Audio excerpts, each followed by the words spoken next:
and start recording.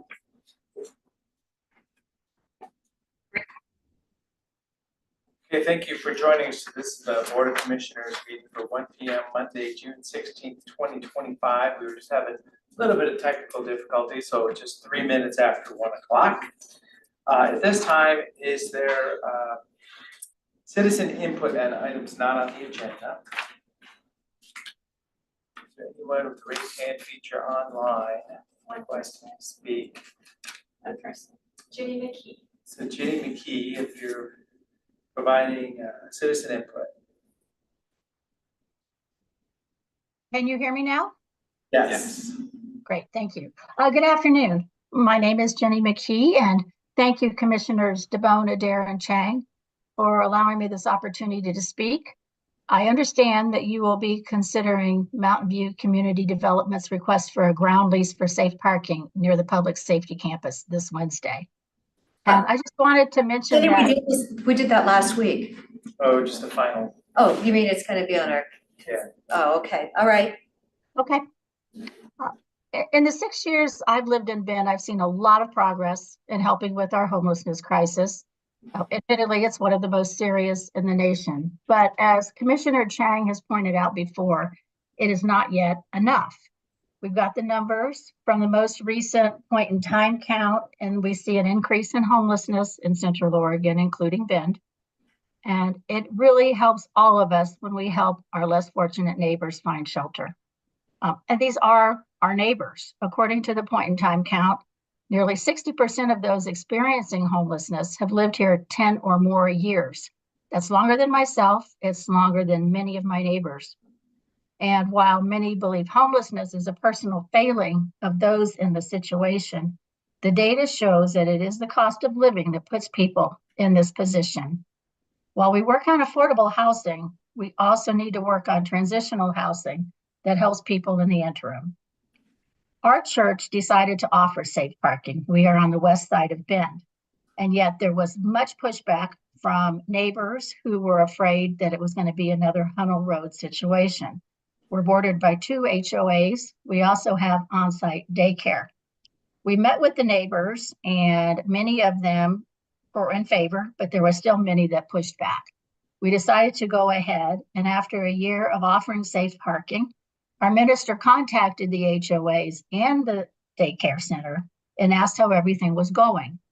All 3 organizations came back and said there were no problems. And one made a point of mentioning that our safe program was, quote, providing good value to our community successfully, which is great, end quote. If you've had the opportunity to visit Reverend Russell's safe parking sites in Redmond, you'll see that they're well cared for, secure, and neat. Safe parking is considered by service providers in our area as one of the most effective means of transitioning people into permanent housing, and the cost is small. I urge you to vote in favor of the safe parking ground lease with Mountain View Community Development this Wednesday. Thank you for your time and consideration. Jenny, how many spaces do you have at the church that you belong to? We have 3. 3? Okay, Yeah. That's what you've had the whole time?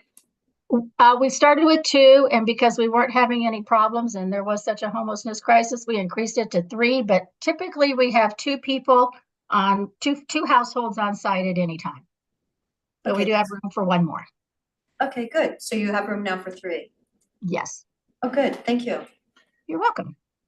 And Ginny, thank you for sharing your experience from the UU Church with safe parking. It's great to hear about the success there.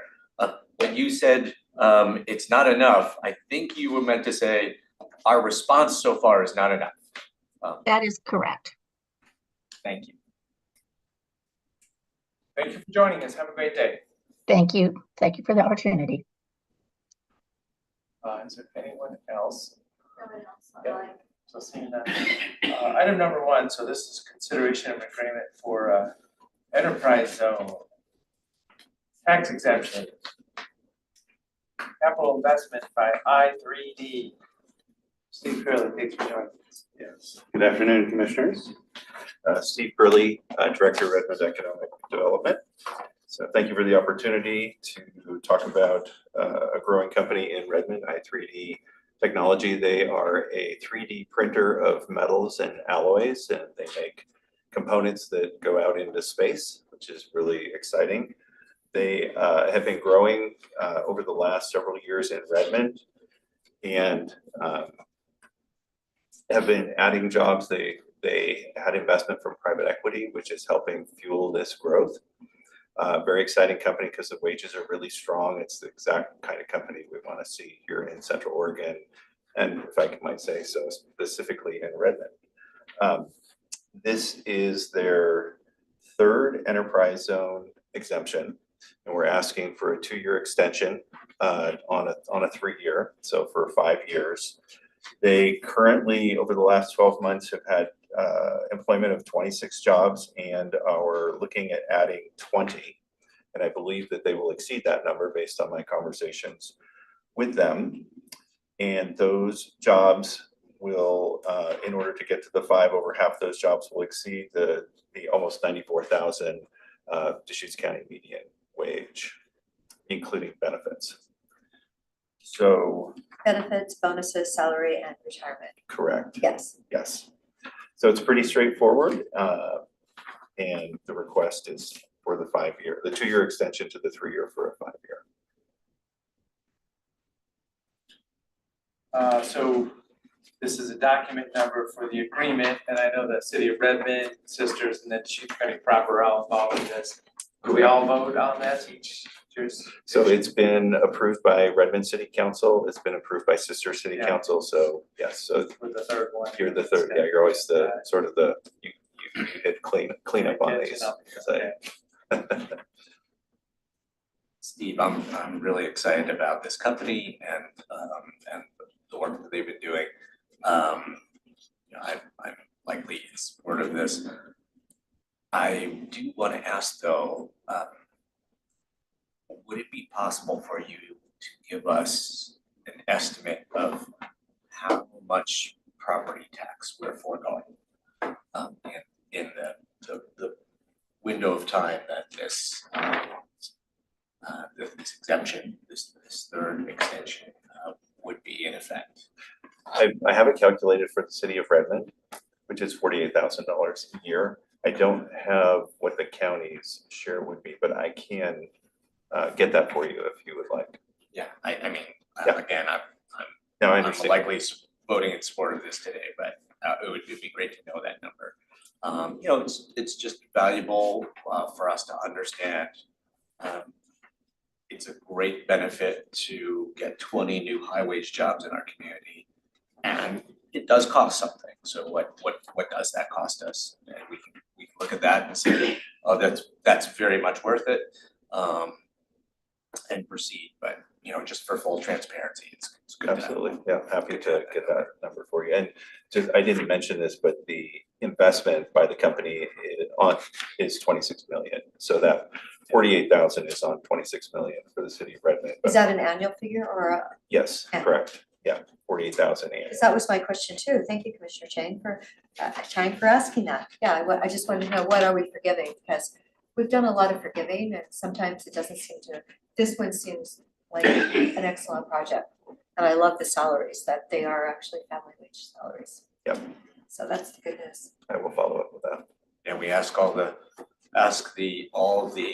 affordable and workforce housing developers who are coming in asking for property tax relief for those numbers, and then you know, in some cases, you know, really grill them about whether the housing that they say they're going to produce is worth that tax abatement. So we should do the same for all, you know, Absolutely. everyone who's asking for tax abatements. Yeah, Thanks. so this is an investment. We want to see what the return on that investment is. Yeah, so, great question. I will follow up with that because I don't have it right in front of me. It's interesting, I noticed that it said all of the firm's new employees will receive that average rate compensation. Mhm. But what about the people that are there? Some of them aren't making that. How do they feel that they're bringing in new people and they're getting paid a lot more? Well, it's not that they're paying the people that are new that much more. They're not. It's just their wages are higher, so the new wages do have to meet that. So within a company, within their wage structure, you can't have two people that Right. are making significantly different wages. So basically, it's sort of a rising tide, because if the new people are making that, the current employees are gonna have to make that as well, right? Because Yes. for same job Comparable pay for the classification. same job, yes. Exactly, yeah. All right.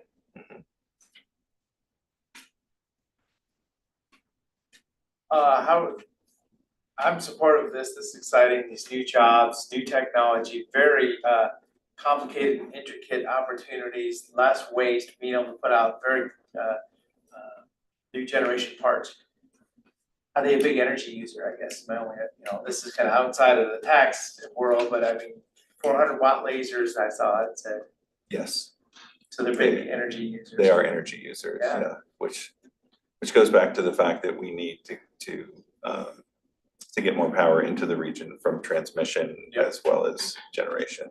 Yeah, so it seems like every project, and even when you move into residential and multifamily with the requirements for electric cars, like every new project, whether it's industrial or residential, just is requiring more energy these days.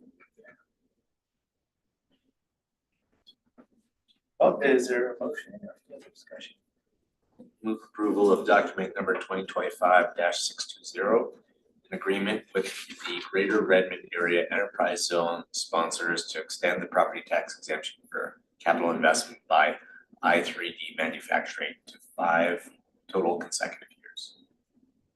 And I'll second it, but I would really like to know the number as soon as you get it for us. Yeah, I'll see if I can get it this afternoon. Thanks. Have they been involved with the Maiden Redmond tour? Are they kind of doing? They were on the tours? Maiden Redmond tour 2 years ago. Yeah, it's fine. Yeah. They're gonna get there sooner or later. Yeah, if you'd like a tour, let me know. Yeah, well, I look for can that probably opportunity. arrange that for Yeah. you. That'd be great. There you go. Any other discussion? Seeing that, Commissioner Chang? Yes. Commissioner Dare? Yes. And Chair will vote yes. Thank you so much. Thank you. Thanks, sir. More jobs. More jobs. That's And what actually more fabulously paying jobs, which is what our community really needs. I know you had a huge new project that just went in Redmond, but those wages were not at all touching what we're talking about here. And I think it's so important that we bring in people that are gonna pay fairly, I agree. so they can afford to live here. Absolutely. Thanks, Steve. All right, thanks, commissioners. Item number 2, annual update from Jericho Road. Don Senekal, thanks for joining us.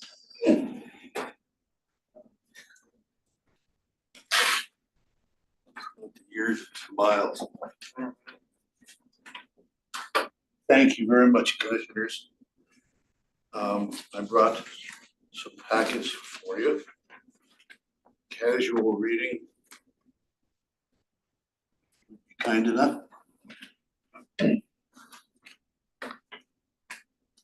This is going to come as a surprise to you, but my name is Don Senekal, and I am speaking to you on behalf of Jericho Road, a 501c3 nonprofit social service organization based in Redmond.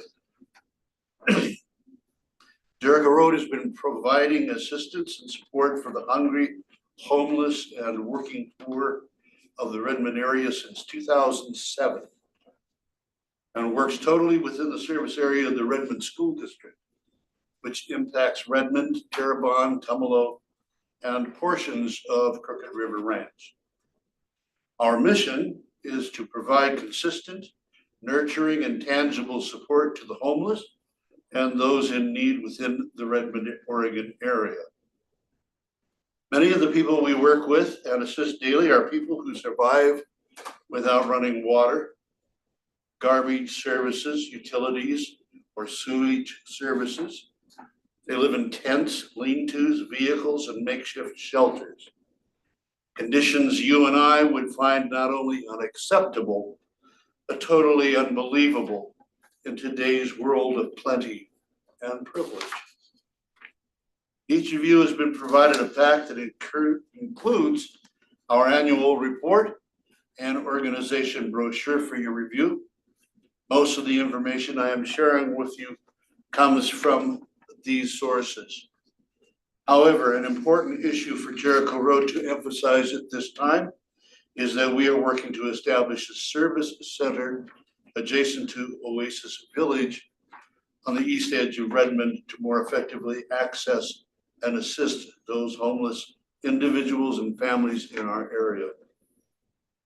We are currently meeting with and working with members of the Redmond City staff, the county commissioners and staff, as well as several of our traditional service partners to help create this new and exciting approach to helping folks enter into the continuum of care, moving them out of the woods and into shelters and eventually permanent housing.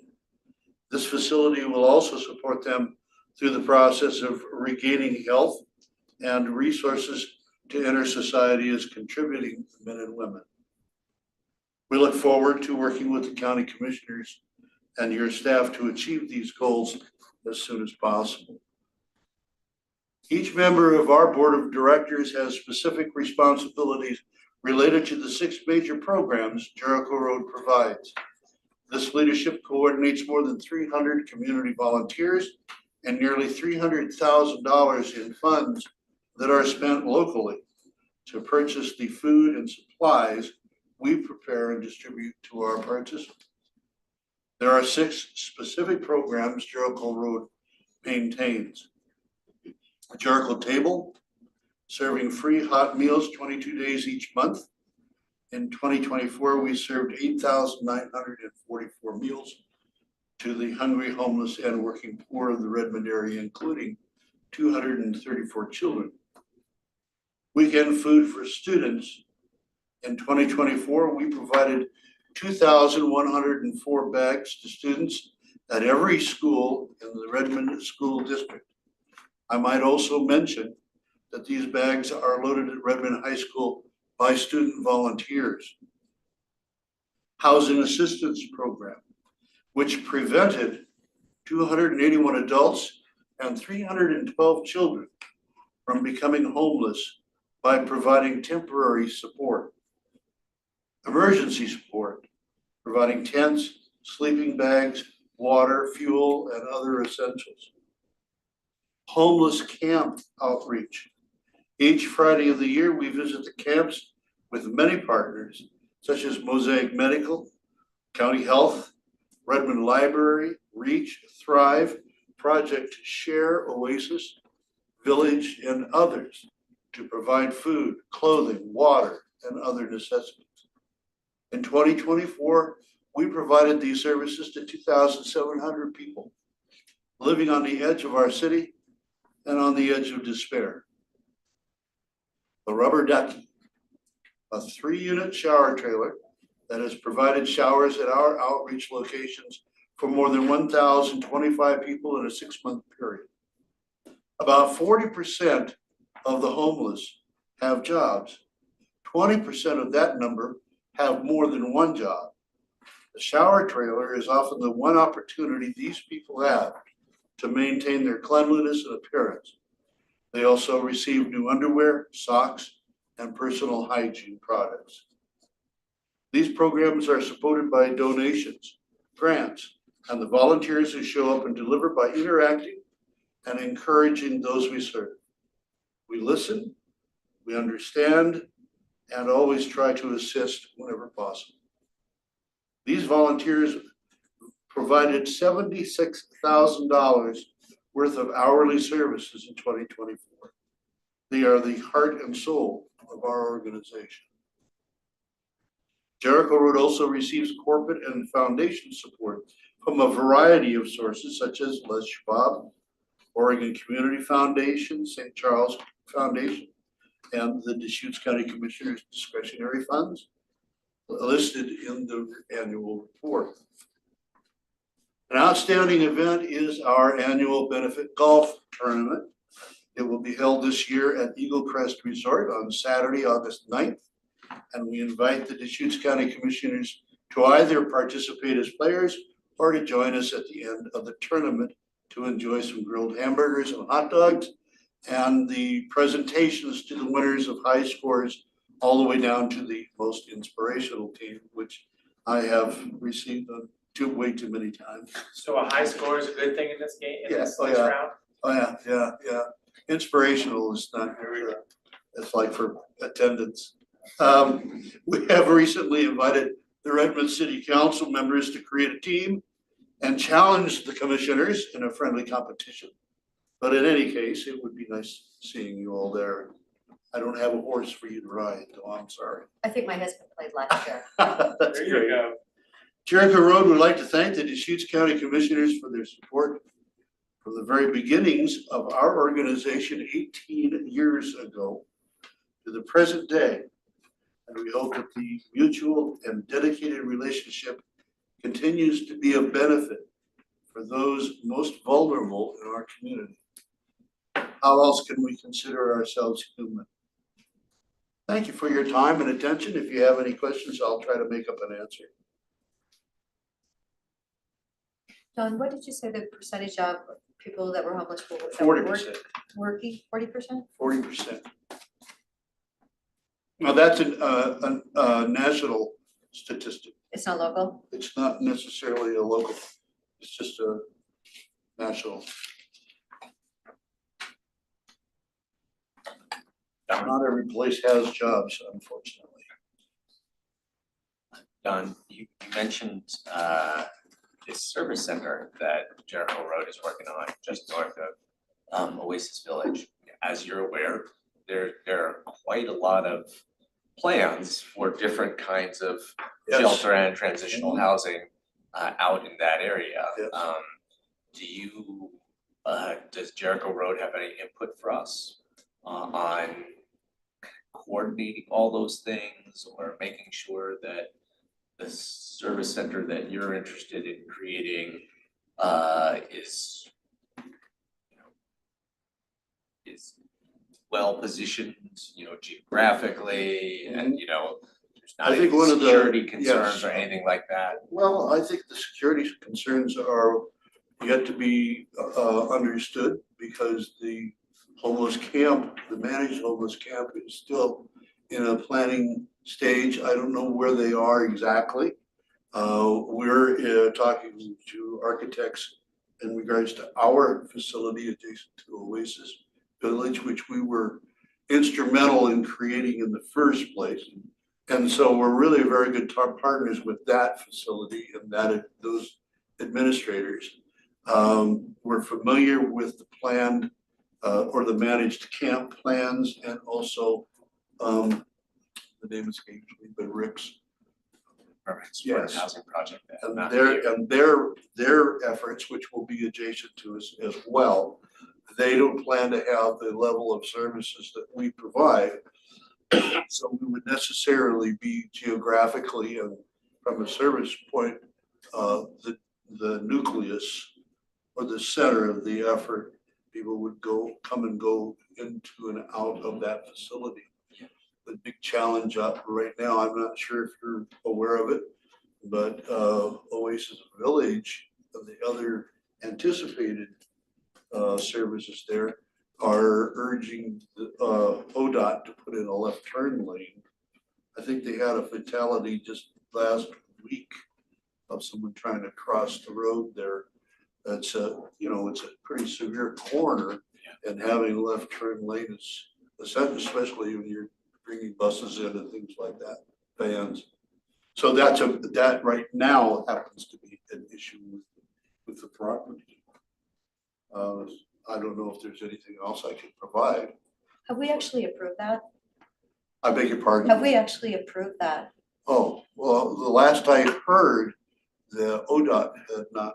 No, I'm talking about having Jericho Road, having some of that acreage there. Have we approved that? No, No. no, we're still in negotiations on that one. Okay, and we do have a Mosaic right down the road on Kingwood has an operation, and I actually heard some really good news about Mosaic on Kingwood. So hopefully that's gonna come into being soon. Are you talking about the facility that's off Veterans Way? No, I'm talking about Mosaic. We have Mosaic we have two buildings on Kingwood, right by the hospital, and Mosaic had an office there. Oh, yes. It had gone down to 1 day a week, which was really not enough. And hopefully that's going to turn around this summer. So there is, Mosaic is right down the road there. And we're also anticipating cooling shelters during the summer and getting an inventory ready for that. Big challenge for that, of course, is transportation. People out that live out in the woods, by the time they walk to wherever they'll be dead anyway. So they might as well stay in the shade where they are and try to get as much water as they can. And there was a whole, I mean, speaking of the left turn lane and the safety concerns there, I mean, there were proposals to do a bike path, or, you know, or like a pathway in between Oasis Village and town. But I think seems like that idea has fallen by the wayside, which raises all those bike and pedestrian concerns, safety concerns again. Well, if they institute the managed camp, you'll increase that, you know, by, well, I would imagine a significant number because of the number of shelters they'll have there. And then beyond that, the Mountain View Village also will have a significant number. So, and I think that there's an ongoing effort to gather bicycles from territory. My language skills aren't what they used to be. Yeah, we'll gather bicycles for people to use. Yes. Got it.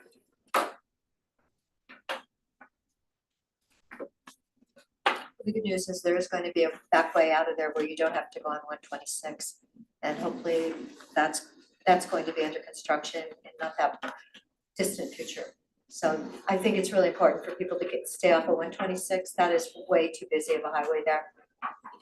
Well, I called to talk to the commander of the Oregon National Guard in Bend in regards to the Redmond facility, because several years ago, there was some talk about building a new National Guard facility in Redmond and vacating the old one. And were seriously considering putting a bid on that. But he said that they're not anticipating any changes until 2028. I'll be gone, so you guys can worry about it. You're not retiring? No, I'll probably be dead. It's only a couple of years. Well, but thank you very much for the update. You know, really good annual report document here talking about. But seriously, if you have a chance to come out, share a hot dog, that'd be great. Oh, I mean, golf tournament. So thank you so much. Thank you. Have a great day. Thank I you for will. the work that Jericho Road is doing. Thank you. Item number 3, work session for a road name change.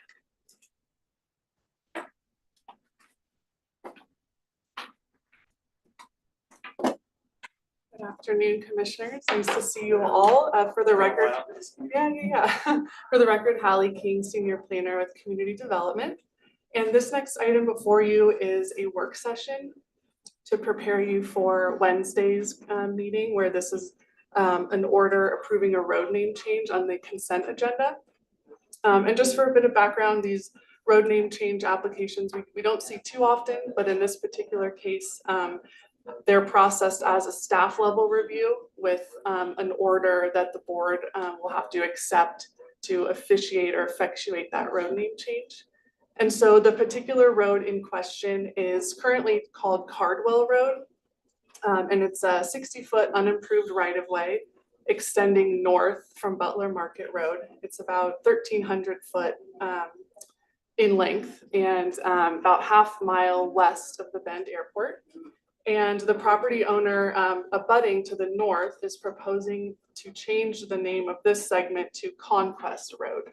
And the reason for the requested change is that this property owner to the north recently received approval for an 8-lot residential subdivision that will continue the existing Cardwell Road right-of-way.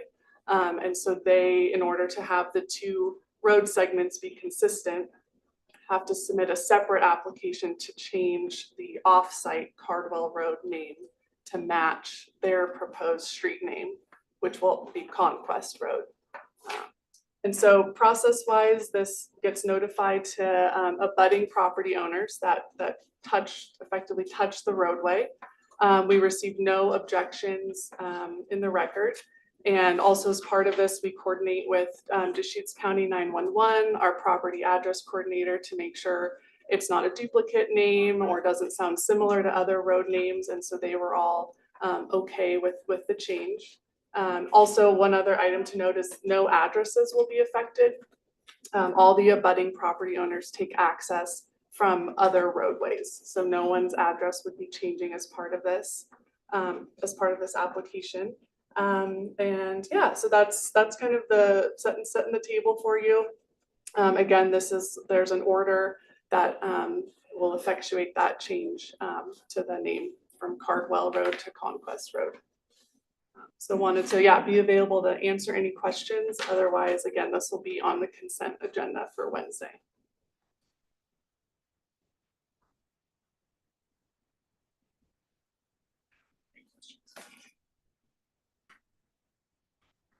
So the process of the plan, 8-lot subdivision is very separate than this whole thing.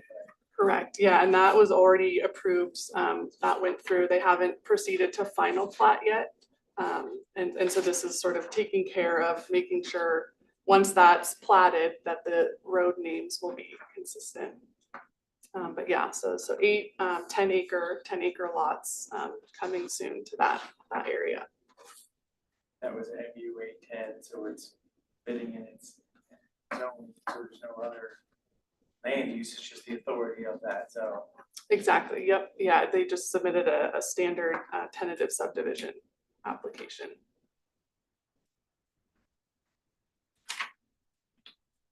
So Holly, does this road exist now? I mean, it looks like there's a lot of trees there where Yeah. you've read it. Yeah, so it is an unimproved, what's called Unimproved. unimproved With a lot of for trees. the right of way, yes. Yeah, So as part of the subdivision, the developer will be responsible for improving that, paving it, making it an actual usable road. Okay, But to it's like a 1,300 feet or something? 1,300 feet, yeah. Okay. Yeah, and it currently, currently leads to nowhere, if you will. Yes. So hence why it hasn't been improved yet, but it will be the main access point for this future subdivision. Okay, and they're not planning on bringing like Parker Lane into it or anything like that? No, yeah, correct. To the east, yeah, Mhm. those are all no change to that area. Okay, great. Well, I thought it looked really interesting. Yeah. With all those junipers, hopefully we're gonna be taking out. Yes. Yes. Happy days. It'll be on our agenda in works or for the consent Consent on agenda. Wednesday. Yeah. Okay, excellent. Thank you. Nice to see you. Thank you. Thank you. Okay. Item number 4, work session for Cascades Academy plan amendment and some change.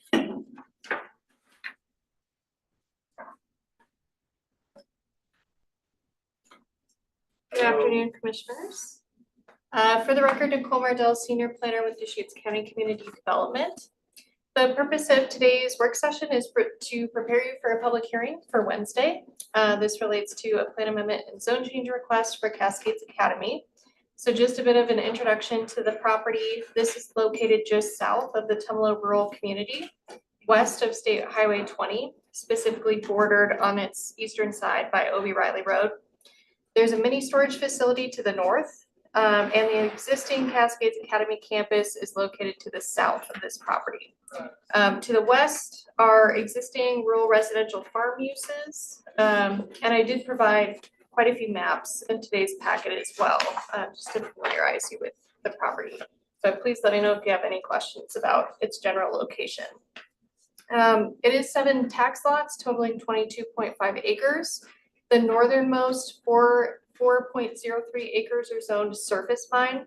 Those are part of site 370, which is to the north. The surface mine zone portion of this site was designated as storage in the county's mineral and aggregate inventory.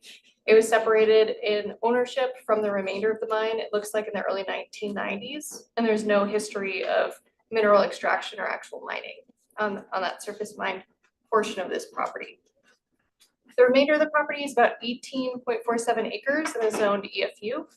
And wanted to note that there is a small portion of wetland on this property associated with the Tumalo Town Ditch irrigation facility. And it also falls in the landscape management combining zone associated with both Highway 20 and the Deschutes River. And that's just a portion of several of the tax lots. Did you go through the property? Yes, or- it goes in a pipe under the road because I was driving by it constantly with, only closed. So I've been driving up Greenwood and going that way home and I'm going, oh my gosh, I've been driving right by this. And I'm going like, where is the water? Because I'm not seeing any water. And then I saw what it was, that they piped after the highway and then brought in the canal. Certainly, yeah, the part that, this is in your packet, the part that we have mapped is kind of through just the northernmost two tax lots. So it kind of drops into the property and then drops out. Wanted to also note that this is, of course, in the surface mining impact area associated with that mine site 370. The applicant is requesting approval of a comprehensive plan amendment to change the designation of the property from agricultural and surface mine to rural residential exception area, and the corresponding zone change from surface mine and agriculture, or EFU rather, to MUA 10. They haven't included specific development plans, but they noted in their application materials that they're planning to use this property for future expansion of Cascades Academy. Also wanted to note that Tia Lewis is representing Cascades Academy. She's here behind me today as well, and she'll be providing more detail during the hearing on Wednesday. We had an initial hearings officer hearing on November 14th. During that hearing, we received testimony in opposition from Central Oregon Land Watch. The hearings officer ultimately recommended conditional denial of this application. He noted that the application materials did not demonstrate compatibility with Goal 5, specific to impacts to wetlands and scenic resources, so those associated with Highway 20 and the Deschutes River as well. I wanted to note that this application, because the hearing was in November, it was kind of in the midst of when we were reviewing several other zone change applications. So the board did just issue a decision, I believe for Last Ranch as well, where this item came up. Of what to include in an EC when you're rezoning into MUA 10. So I believe the applicant will provide a bit more detail on that, but wanted to note that was part of why the hearings officer provided that recommendation, is we had less local board interpretations to work from. So the landscape management zone is kind of the focal point here, is my understanding. And the other one went to rural industrial. This is going, the request is to go to MUA 10. So it's, could. This one is MUA 10. From surface mining and EFU 2 is the proposal. Correct. And then, so then getting back to the LM zone, is that the goal 5 right there? That is goal 5? Yes. Is there? Yes, so the actual Goal 5 resource is the scenic waterway, which is the Deschutes River, and then the scenic highway, which is Highway 20. So the landscape management combining zone is the program to protect those resources. So I'm just, getting clarity in my head here now. So because can the LM zone be developed in knowing it's a landscape management zone and muted colors or something obscured from view, or does that mean you can't do things? I guess we've been down this path a little bit before, so. Yes, very much so, and I can tee this up for the applicant to discuss during the hearing. This is part of what their EC addresses, so just jumping ahead a bit. So if the hearings officer, of course, asked for additional material to demonstrate compliance with Goal 5, the applicant did provide an economic, social, environmental, and energy analysis into the record. So noting that compliance with Goal 5. And I believe they argued, number one, it's technically not required because the landscape management combining zone regulates development through, now clear and objective measures, but it includes things like compatible paint samples, vegetation, things like that. So goalpost wise, we wouldn't be clear and objective chapter updates for this application, would we? I mean, because it was from before. Well, I believe that the landscape management requirements would apply to new construction, which the the applicant hasn't submitted that as part of this plan amendment zone change. So I believe that they would be subject to the landscape management rules that are in play at the time of that specific development proposal. And that's following this process. Correct. Yep, okay. Yes, so they were essentially arguing, landscape management combining zone, even with these new uses, provides, the protection for the scenic resource, but just in case, if it doesn't, they provided the easy that goes more into detail. I wanted to also note, and again, we'll tee that up for more discussion during the hearing. Also wanted to note that there are other interpretations in that hearings officer decision. So the hearings officer did agree with the applicant that the property is not classified as agricultural land, as it has primarily class 7 and 8 soils. He noted that the surface mine does not contain mineral resources and hasn't been previously, mined. So it is potentially eligible for rezoning based on our code. There isn't a limitation on that. And also he noted that the MUA 10 zone has been acknowledged for permitting rural uses. So for this plan amendment zone change, no specific Rule 14 analysis is required at the time of plan amendment zone change. Also wanted to note, since that hearings officer hearing, the applicant provided their EC, and we did receive comment from DLCD from their Goal 5 resources, kind of in-house expert with just a couple comments on that EC. And we've received 2 new public comments in favor just in the last 2 days. So with that, wanted to see if the board had any questions or if there's any information you'd like to request for myself or the applicant to cover during the hearing. I have a question. Sure.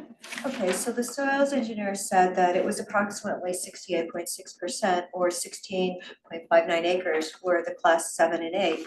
But if they're making that statement, then they're actually using all 22 acres. And it's not just the EFU land, which is only 18.47 acres. I believe, and I can have the applicant address this at the hearing, I believe they did analyze the entirety of the property because they did have some findings in their burden of proof that talk about the soil study, noting that there aren't any mineral or aggregate resources on the property. So I think that's a good point for the applicant to clarify. And then when you actually do that calculation, it comes out to 15.3 acres. And that's 16.5. I've done it like 3 times. Sure. Yeah, we can. And I'm going like, yeah, it's a little, yes. So I just think that's, we definitely, when we have class 7 and 8, and I know we grow rocks here because I have rocks growing in my arena. This arena's been in the ground for 20 years and they're still growing. They're still coming out. So I get it that we have rock soil, but I just thought it was interesting that they took the whole parcel, including the surface mining, into that inclusion. Okay, certainly. Yeah, we can have the applicant address that, provide more detail. Thank you. Questions?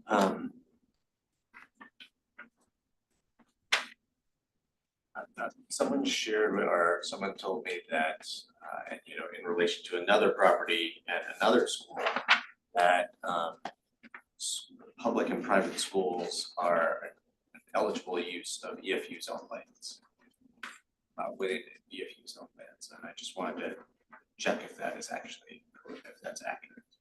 That's a good question. I might phone a friend with Blue Groves behind me, but I can also provide that detail into the record. I am aware that we do allow for schools in the EFU zone, but I'm not familiar with the specific requirements. I can also bring that to the hearing to discuss in more detail. No, I mean, Is it I'd like to something Will can say today though? I think it'd be helpful, this is Will Groves, your planning manager, I think it'd be helpful for the applicant to speak to why they undertook this significant effort to change the zone as opposed to take advantage of what EFU provisions that maybe might have been helpful. So, that is definitely something I'd like to hear about on Wednesday. Because if schools are an eligible use of EFU, then I'm just curious what the rationale for pursuing this rezone is, unless Cascades Academy wants to do something besides schools on the property, in which case I would look at this in a very different way. So that's one question I have. The other question I'm just curious about, I mean, you look at these pictures and there's sort of this big bare area. Mm-hmm. I'm just curious what what's going on the ground there currently. You know, it looks like on the north end of the property where the surface mining zone lands are, there's, you know, looks like probably a lot of juniper encroachment. Some of the surrounding areas are, you know, various kinds of vegetation, but that southern portion of the property under discussion looks really bare. But I'm just curious, you know, about basically the history of land use in the subject properties that we're talking about. Excellent. Yes, we'll have the applicant address that during the hearing. I mean, including if this land had been farmed in the past, it would be useful to know that.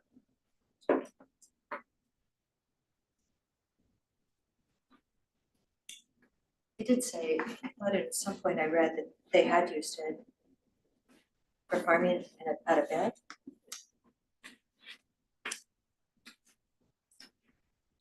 I believe a portion of the property was rezoned to AFU in the early 2000s. Right, 2001.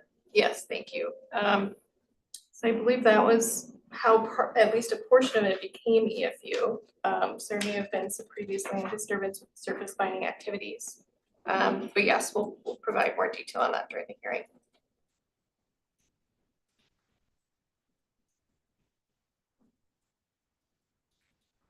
Oh, no, then I'm looking at one of these other maps, I think I see, you know, there's wetlands on one of the later maps, the green, you can see the tiny strip of the canal going along the edge of that. I know, because I was like going, that looks like a rocky dry hillside to me, because I was driving by it constantly and like, oh, so it's a little canal. So Yeah, I don't have any other questions myself. I've seen that side canal, I've been out by the river.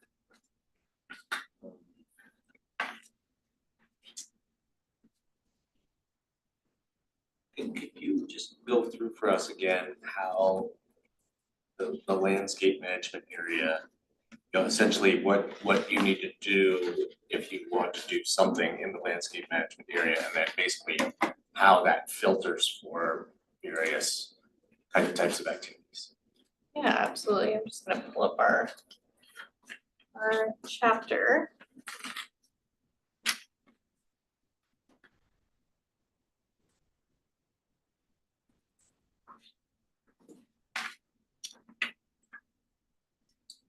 So it's my understanding, and Will can come up and correct me at any point as well, since it's been at least a year since I've reviewed a landscape management application. But essentially this is triggered when you have a building permit, or you're, you know, essentially building a structure. So the uses that are allowed in the landscape management combining zone are the same that's allowed in the underlying zone, same with the conditional uses. Use limitations come forward when, in terms of things like the design standards. So for instance, you can't have large areas of the building be finished with white, bright, or reflective materials. If you're adjacent to rim rock, there's some additional standards to be farther away from that rim rock, or to reduce essentially the impact from the scenic resource. The whole purpose of the LM combining zone is that if you are a person standing in the middle of the river, on a canoe in the middle of the river, standing on Highway 20, and you're looking at the property, that you're not having a visual disturbance. So it's about maintaining that scenic corridor from the middle of that river or road. There are also some requirements like height limitations. So we have a 30-foot height limitations, some requirements for exterior lighting needing to be down shielded, and then some paint colors. So having, you know, essentially muted earth tones in terms of the paint or siding on your building, so you can blend in. I believe those are the main requirements that come into play. And in addition, again, to setbacks, along with the rim rock, there's also a setback if you're immediately adjacent to the river. Yeah, is that helpful, or would you like more? That's very helpful. The outdoor lighting component of those design standards, is that something that we actually check? Or is it like the rest of our outdoor lighting regulation? I think it's likely similar to the rest of our outdoor lighting. It's a criteria that, you know, if it's being proposed on, you know, the building permit plan, we take a look at, but I don't believe that we have built into the certificate of occupancy inspection, a final planning inspection where we would verify that. We just review it as part of the initial application.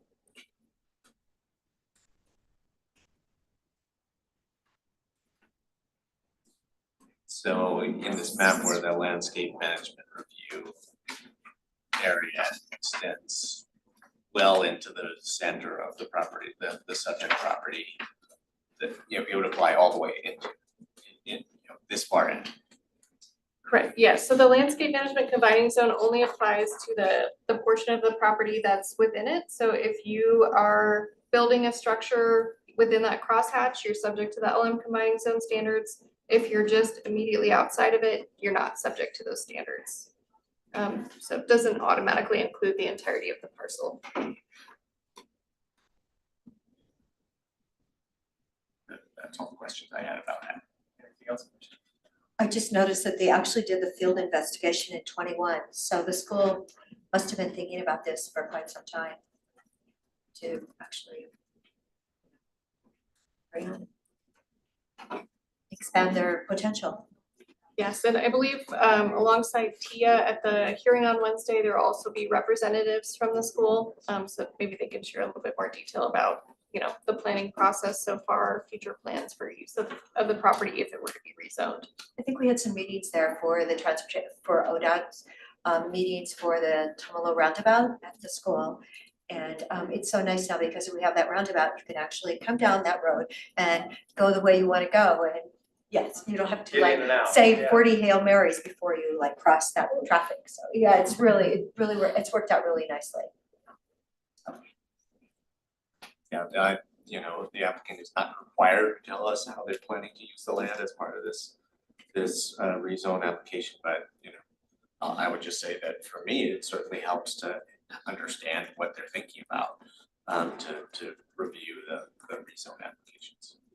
Like I said, you know, if one of my basic questions is, you know, if schools are allowed in the FU zone, then why do you even think about this? Okay, thank you very much. That's our work session. Support of a public hearing on Wednesday. Very good. Thank you for the questions, commissioners. We'll see you on Wednesday. Thank you. Thanks, Nicole. Item number 5, reconsideration of letter of support for Hawaiian Meadows. Commissioner Derrick, you have a question? Yes, I did, and I just honestly wanted to get it into the record. That we did have a meeting on Thursday with the US Forest Service and the city of Pine and BLM, and Lisa Clark attended that meeting, and I believe we got a tremendous amount of collaboration done at that meeting that hadn't happened for a while. And you know, with the Darling 1, 2, 3, 4 fires, we really needed that collaboration working again. So the wonderful news is Lisa Clark sent an email this morning explaining what all BLM is going, their plans and how they're going to be working in the situation. And I just wanted that to go in the record because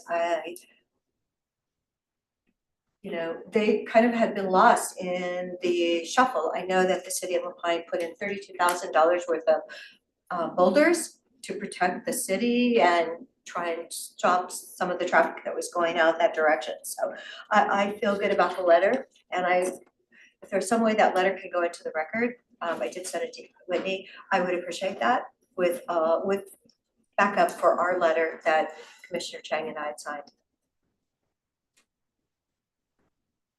I have the letter here if you want to sign it. Uh-huh. Yeah, okay, great. So you're referring to just the discussion with the federal agencies Right. on what's going on in the area, That's the wrong one. the long-term unsanctioned camping, Right. Fire starts, human caused fire starts. You've already seen lightning strikes this year.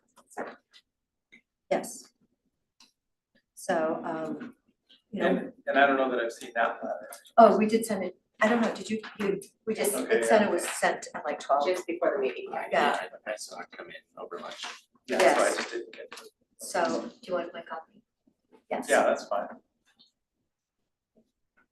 So last Wednesday, there was a decision to support, and Right. Thursday you had this meeting. Well, I didn't realize that there had been a disconnect in that community, and that was well, we did get a letter from the city of La Pine regarding their their frustrations with working with BLM and what they were dealing with, and so thought it was a good thing to bring everybody to the table, and it's always better when we're all talking eye to eye. And then when people say things, I like to actually have it documented.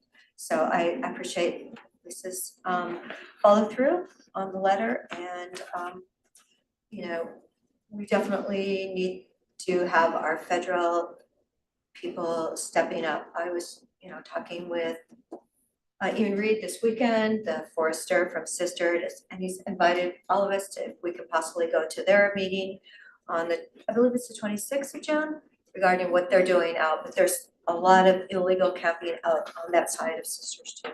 So, you know, we've already had a lot of fires. What is it? The Dallas is already, there are over 49 homes have been burned. So we definitely need to do as much as we possibly can to keep our residents safe.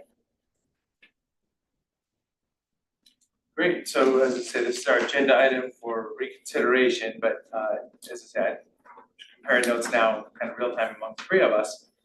So this letter gives you confidence that BLM is engaged and you're still supportive of that. Right, I feel like they're engaged and they've signed their name to the letter, so I feel a lot better. At least digitally. Yes, yes. Well, it's, Lisa called me too. I could have recorded it, I guess. Yes. No, understood.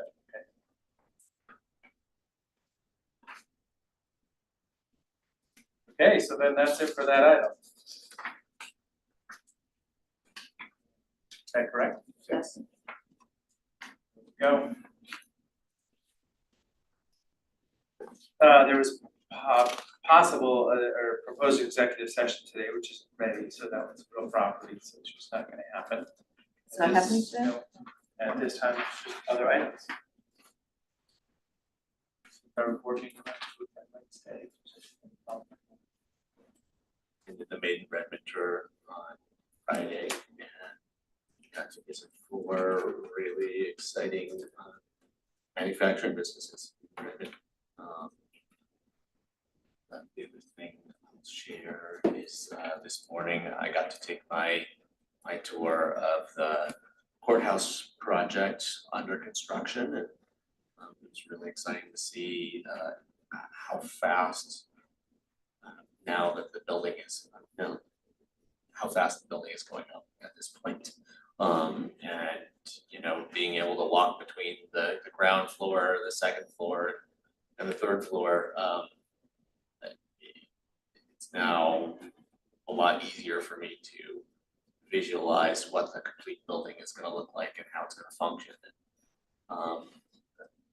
Really exciting project, and I'm so glad that everyone working out there is so skilled, so professional.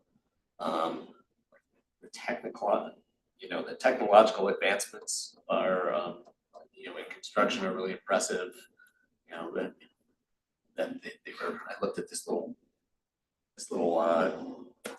digital swiveling scanner thing that was in operation out there. They said, "Is that, a camera to monitor security out here?" They said, "Oh no, that's to help us level everything. We don't use chalk lines for stuff anymore." It's like, oh yeah. That wasn't very many years ago where there was chalk lines all over construction sites, but not anymore. So, it was really exciting to see the project, and nothing further to say about that. Rodeo. It was a lot of rodeoing. Yes, it was. And the good news is, Crook County's rodeo is next week. So I have a week break of rodeo and seeing my family and seeing my horse. So that was really good. I actually had a cookie in my pocket for her. was an accident.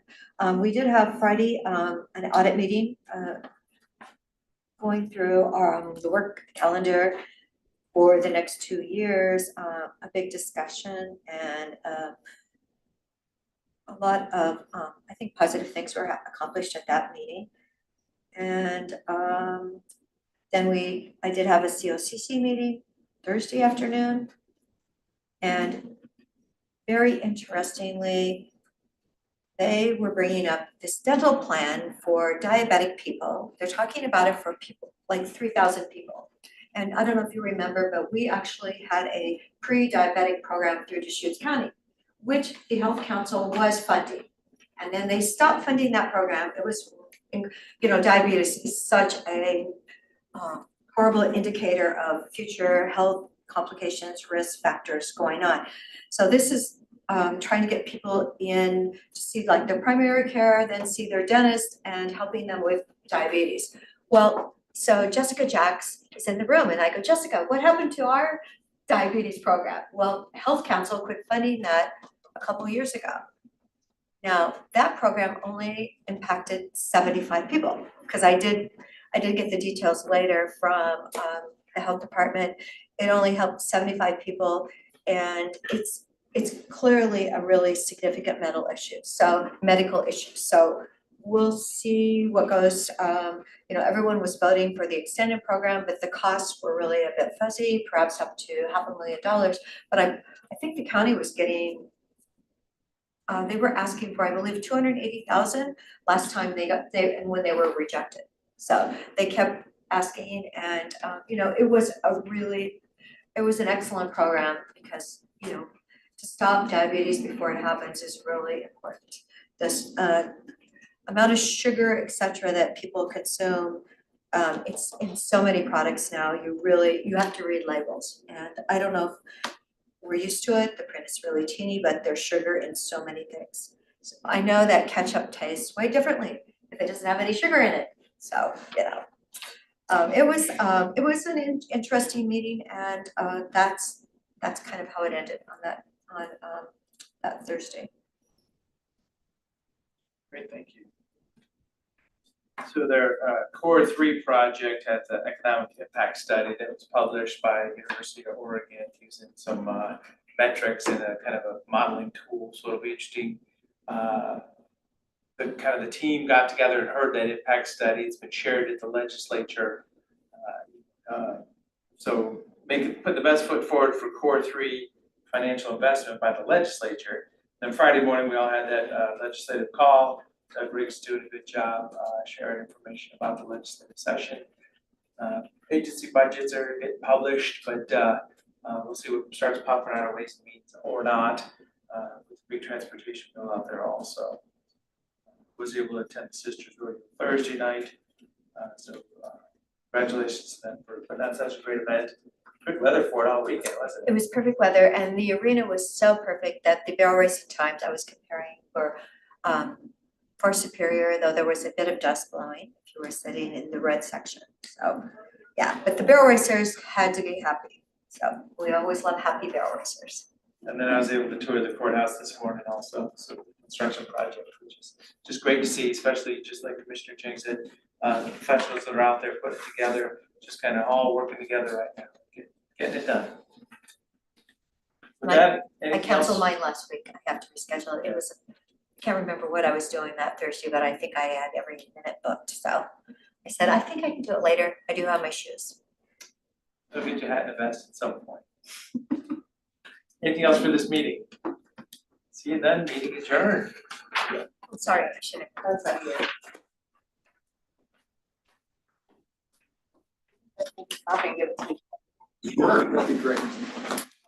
Whitney, when are we gonna get the Thank you, guys. officer situation taken care of?